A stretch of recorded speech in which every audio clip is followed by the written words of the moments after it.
I'd also like to introduce Marissa McBride, who works on the Centre of Environmental Policy, Imperial College London, and there's her title for you to read for yourselves.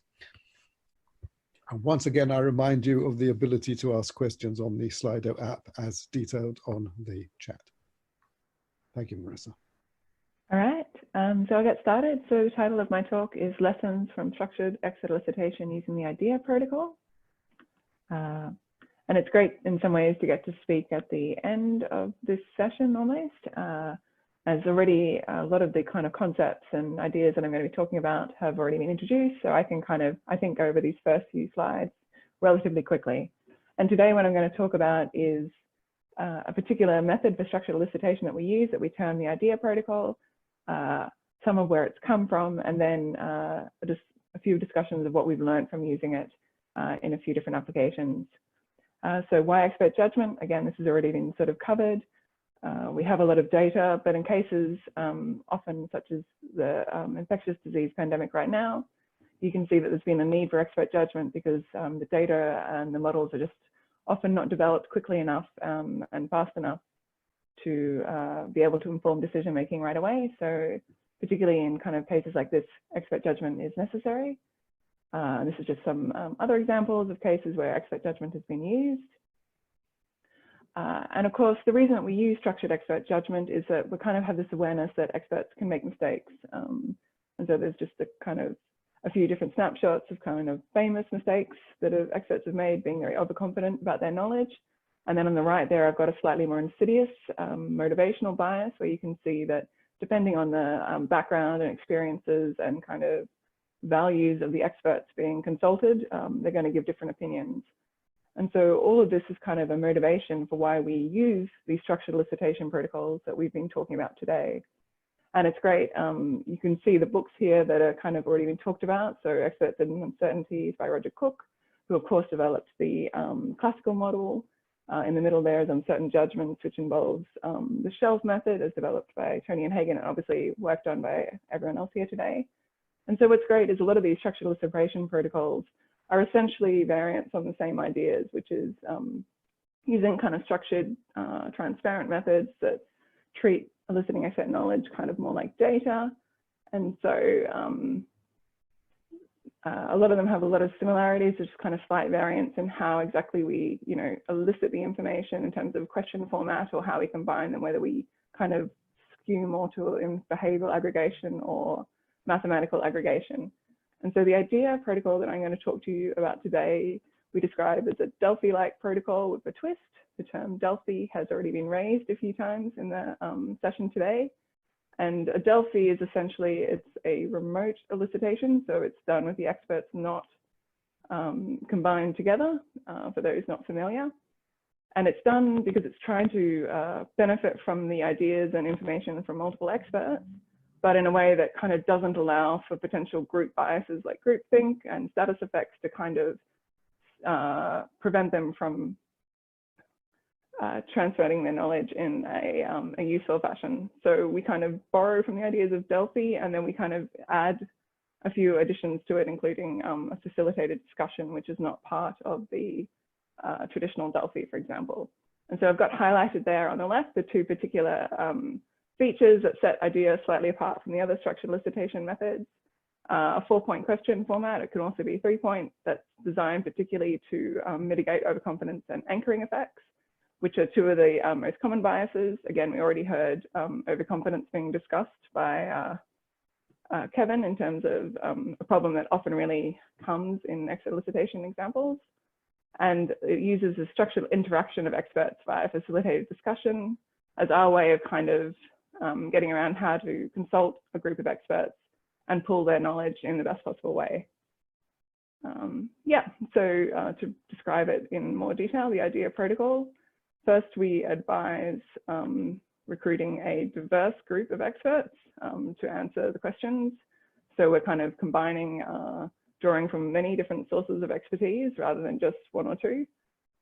We ask the experts to first investigate the questions and clarify their meanings, and then make, first of all, a private initial independent estimate using our 3-step or 4-step question. And I'll go into that in a little bit more detail in a moment. Then we aggregate their judgments mathematically, and we ask them then to discuss.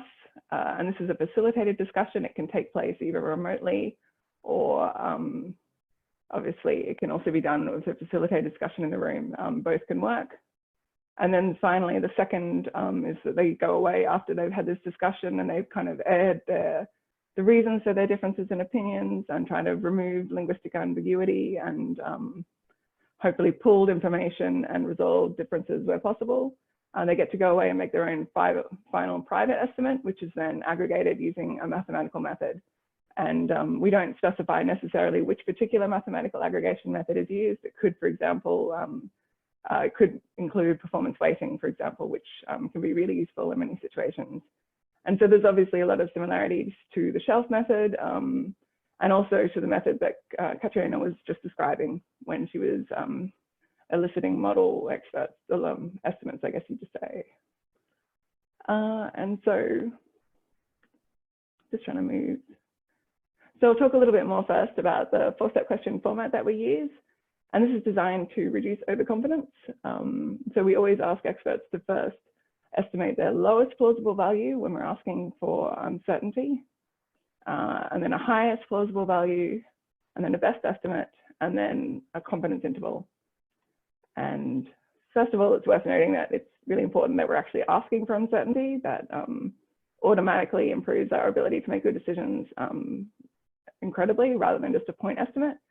But as we've seen, experts can struggle to correctly define those bounds.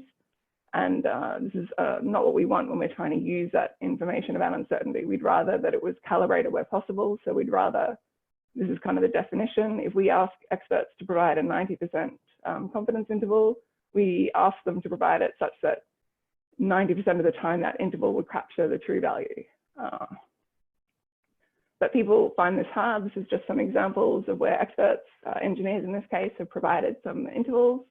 And you can see that they haven't generally managed the true value as a dotted line, and generally those intervals are not in capturing the true value, so they're overconfident.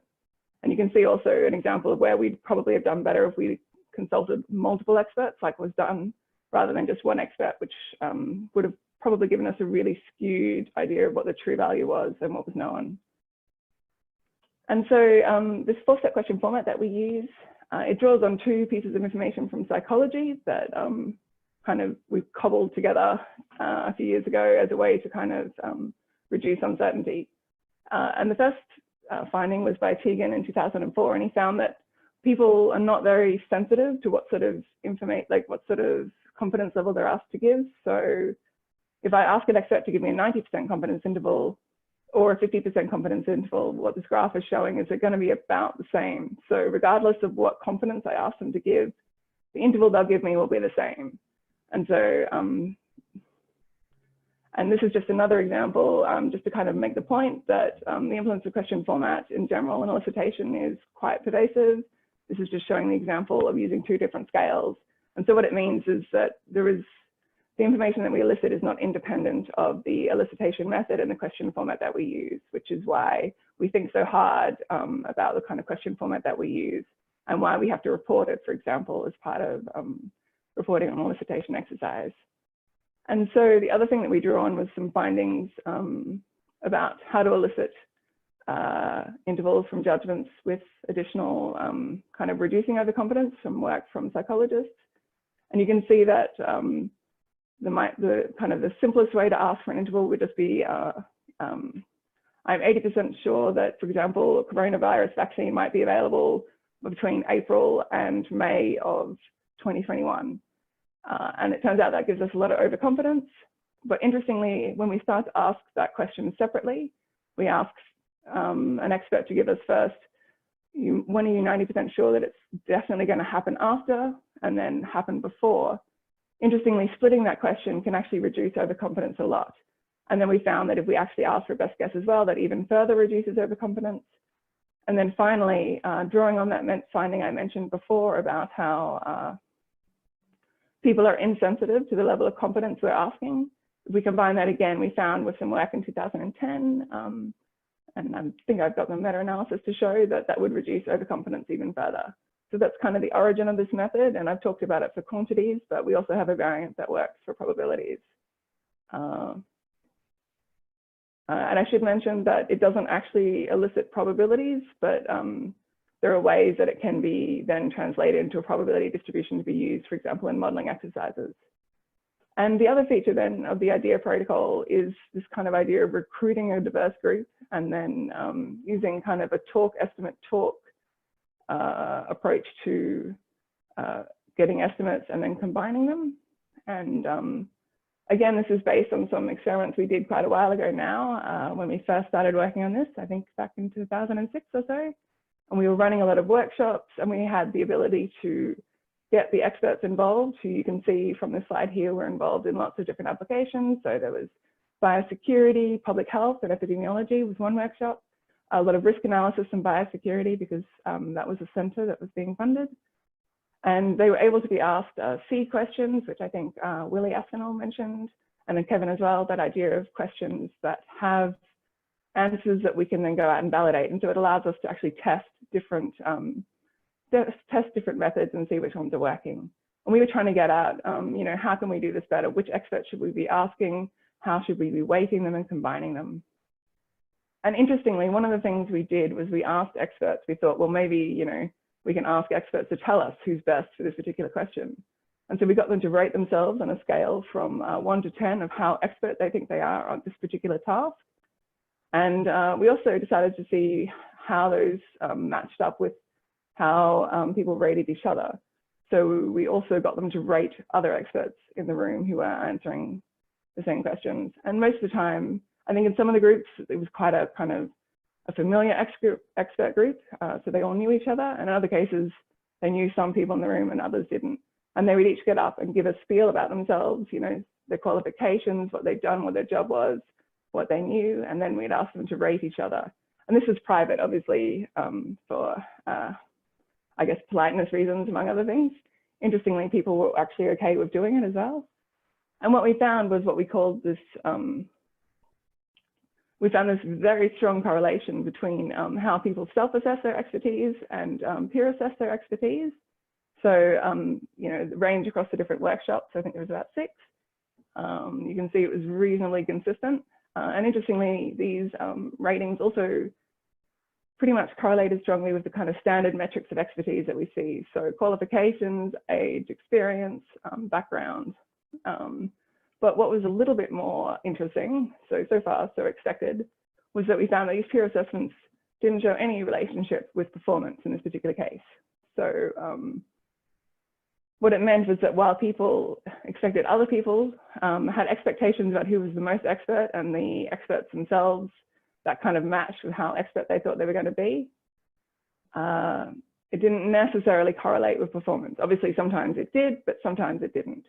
So it meant that basically these social metrics of performance are not necessarily a good indicator of who we should ask. And that's why we turn to things like performance weighting, because past track record at actually making predictions is something that can provide valuable information about who's good at making a particular judgment, but rather than kind of social qualifications and so on. And this is just the same information essentially showing, I think the meta-analysis came out to a nice 0 in terms of the relationship. And yeah, so, and also as part of this, we were looking at whether discussion helped. So we were running this IDEA style estimate talk in a facilitated discussion, which meant they were kind of trying to mitigate those group biases. And we found that on the whole, on average, people got better. So it led to a kind of us thinking that it was worthwhile doing this discussion in the way we're doing. And there's just some additional examples there where it's also helped. And so this is just another example from koalas, just to show how it kind of works. At the top panel on the right there, you can see this is the first set of estimates from experts. This was done remotely, but the actual discussion was held in the room. And then they actually talked, and you can see that in those second estimates down below for population size estimate, you can see that quite a few of the experts have shifted their judgments in response to that discussion. So that's, in this case, we don't actually have any validation information because it was a real expert elicitation. But we can assume that hopefully, in this case, a particular expert spoke out, I can remember, and a lot of experts of the other koala experts believed that they was providing useful information and adjusted their responses accordingly. And so that's essentially the IDEA protocol. And I thought now I'd talk about one particularly interesting application that we used it for, which was, I think, in 2008 now, maybe. And that was for a geopolitical forecasting tournament run by IARPA, which is kind of high risk, high payoff. Sorry, I just lost my headphone. And they were asking, they got different teams to kind of get involved and make predictions. And we were involved as part of the University of Melbourne, along with George Mason University and some others. They were running a prediction market. We just focused on using essentially our IDEA groups. And we had a platform, and each week there were like hundreds and hundreds of questions essentially each year. And there were quantitative probabilities for geopolitical events. So this is an example question shown there. Will Liu Yandong be selected as a member of the next standing committee of the Communist Party of China? And there would be an actual end date, usually in like 6 or 12 months. So it was a real forecast rather than, for example, a C question, which sometimes is just, it's kind of not a forecast in the sense that it's not something that's going to happen in the future. The answer is already known. And there's the 3 question, these are probabilities that we were asked to forecast. And so you can see that there's kind of a variant on the 4-step question format. And for probabilities, which is what these questions are asked. It was always a probability that this event will happen by this time or not. And so we kind of modified our method to kind of work for that. And this is another example of the questions that were being asked. Will Chinese armed forces or maritime law enforcement attempt to interdict or physical contact with at least one US government naval vessel or airplane, and so on? And you can see at the end there, before 1st of May 2014. And these had a lot of very rigorous kind of outcome validation, like really making it explicit what was required for this question to be validated as right or wrong. So very, very explicit. And kind of the motivation for this whole forecasting tournament had been this idea that, political pundits, they make all these wild claims and often no one really holds them accountable for whether they're right or wrong. So the idea was that they would actually see what happens if we go back and check if experts are making predictions that actually are better than chance or so on. And there were a few different groups involved, ourselves and also Team Good Judgment, which who ended up winning the competition. And so this is just an example. They were, and there was also the kind of a prediction market being run by IARPA, was made up of intelligence analysts. So the baseline for performance was a prediction market of intelligence analysts, and I think also a linear opinion pool. And it turned out the linear opinion pool didn't do so well from the intelligence analysts. And we were recruiting just people who were not experts, so they weren't necessarily, working as intelligence analysts. They were just people who were generally well informed and interested enough that they could go out and seek out information. And that's actually the same that Team Good Judgment did as well. And basically, this was a kind of a real-time forecasting tournament. So each week you'd have to make submissions. So it's quite interesting in that sense to see just how the predictions would change. Obviously, they would change as more information became available over time.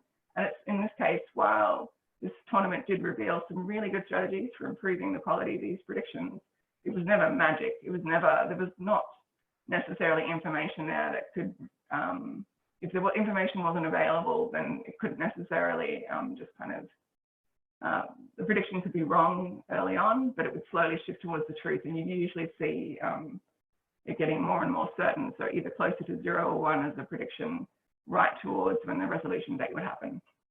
And so this is just another quick rehash. We were running these groups. We ran a few control groups made up of students of from an intelligence agency university, Massey House, and they didn't, we found, for example, that discussion helped, that our method worked better than the baseline, and that some of our better Delphi groups that we kind of chose to have people who seemed to be better and were more motivated and kind of more engaged in general, they did well. And so this is just what this figure is basically showing. that, you know, depending on who we put in the particular groups, that could help performance. Some people seem to just generally be better at making these sorts of forecasts. And this is just another example of a question. And it was interesting that I've highlighted the fact that our Delphi group is like a one-time thing. We were not running it continuously because we didn't have the overhead or the resources all the time to do this. But we did find that at that particular snapshot in time that we often, at least our better groups, were able to compare favorably to the prediction markets that were being run by some of the other groups. And obviously to the U and up to the baseline as well, which was really reassuring. Because I think one of the strengths of this method is that it's, the idea of protocol is it's quite relatively low cost and low overhead to actually using it, which can be a really good advantage when you're trying to get something up and running quickly. And the reason I kind of wanted to mention this particular example is that Team Good Judgment is kind of, they won the competition, they were one of the other teams, and they've kind of continued on, and right now they've got some COVID recovery metrics. So they're actually doing this right now, using these people who are particularly good at forecasting. And so you can actually go online and see their COVID recovery metrics. And again, you can see that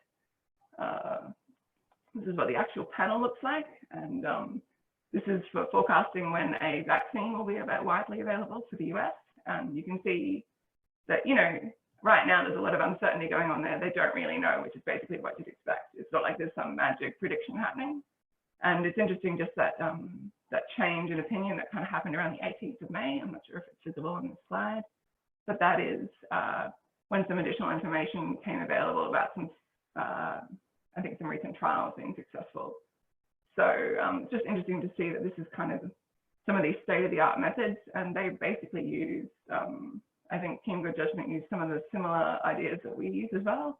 And again, it's really nice that many of the same ideas come up again and again. So they use training, they helped get their people experienced in using this, teaming, so they get smart people in teams and kind of help them interact in a positive and constructive manner, and tracking. So again, they seek out and track the people who are particularly good at this and then kind of use their forecasts. So, and I think this is just another example quickly, just to show that expert judgment is being used already. And this is just kind of a proof of concept from some work. And I think they were making weekly 1 week ahead predictions, and it was just showing that they did quite well, favorably, I mean, at least comparably to models. So again, there's this idea that for this actual case right now, COVID, expert knowledge, particularly when we view it as something that can be done with less overhead than, for example, some modeling efforts, and in the early stages of an outbreak when there's perhaps less information and we're still getting the models up to scratch, it can be a really worthwhile method if it's done well, if it's done in using these kind of structured methods that make it transparent and kind of minimize biases and so on. And then I've just got some of the lessons that we kind of tend to summarize for how to do better structured elicitations. And again, I think this is just kind of repeating what everyone's already touched on, you know, use groups, discuss to eliminate linguistic uncertainty, seek out like people who have the knowledge, who have enough expertise to be able to answer the question sensibly. But other than that, seek out diversity so you get more information and ideas and opinion to draw on. And then, yeah, that's essentially what we recommend. But there's obviously many additional variations on how we can elicit information. And I think that's pretty much all. I've got some acknowledgements to a lot of this work was done by other people. And so I've got some acknowledgements there. And yeah, thank you. Thank you very much indeed, Marissa. That's wonderful.